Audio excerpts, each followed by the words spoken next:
Krásný den, přátelé Jihočeských víkendů. Další náš díl je Stejna, neboli Stýna nad Vltavou. Asi 28 km od Českých Budějovic, na řece Vltavě, necelých 8 000 obyvatel. Krásné městečko.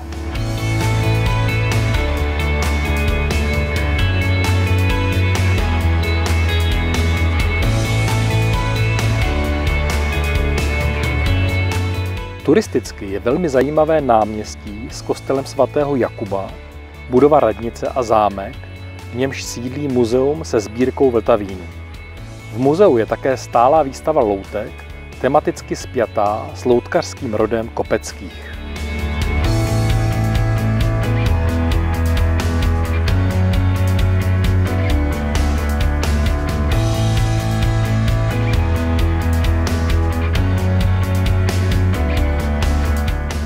Vltavotýnské podzemí nabízí jako jednu ze svých atrakcí procházku tajemným středověkým labirintem.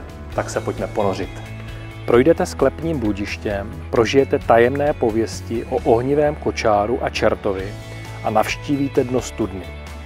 Vltavotýnské podzemní chodby jsou středověké, podle archeologických nálezů vznikly patrně v 15. století. Trasa je dlouhá přes 160 metrů, je třeba ji projít oběma směry.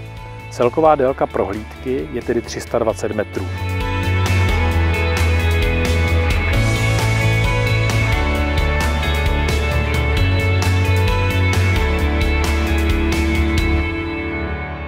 Kostel svatého Jakuba pochází z druhé poloviny 13. století. Původně byl zasvěcen svatému Krištofovi. V roce 1569 byl renovován a přesvěcen. V roce 1719 byly instalovány barokní varhany, jeden z nejzachovalejších barokních nástrojů v Čechách.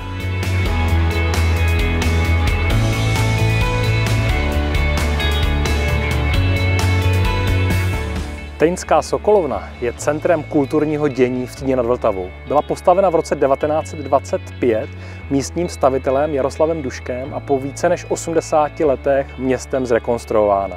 Krásný divadelní sál, kino, restaurace a sportovní sál.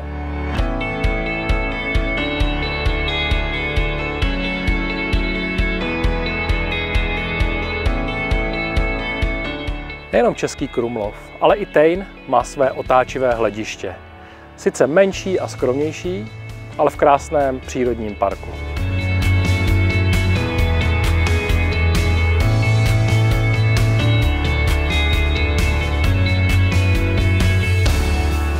K Tejnu patří samozřejmě řeka Vltava.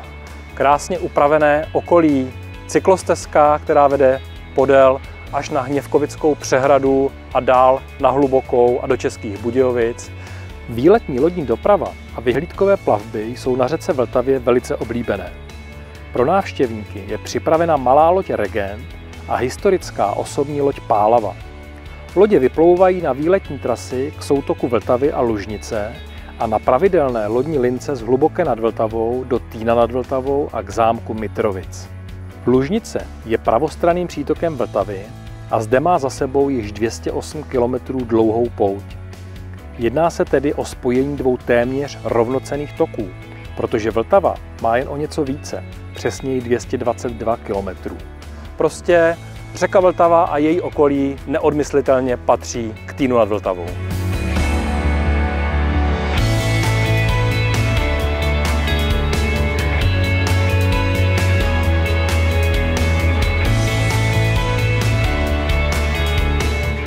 Na okraji Tejna navštívíme toto přírodovědné muzeum Semenec. Nevšední zážitek slibují.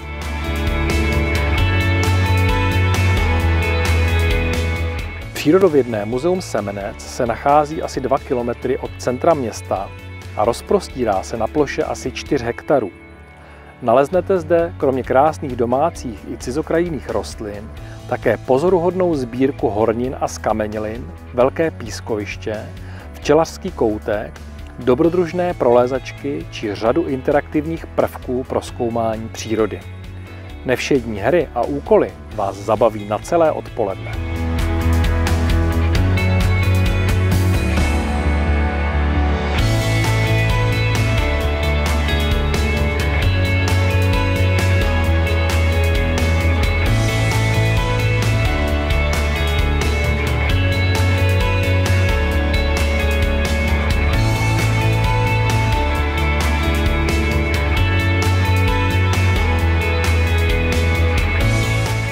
Původní rozhledna je z 30.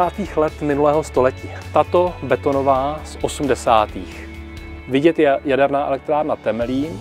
Vltava úplně vidět není, protože tady vyrostly keře, ale kousek napravo je vidět, že se tam vybudoval takový přirozený výhled na řeku Vltavu, tak se tam půjdeme podívat.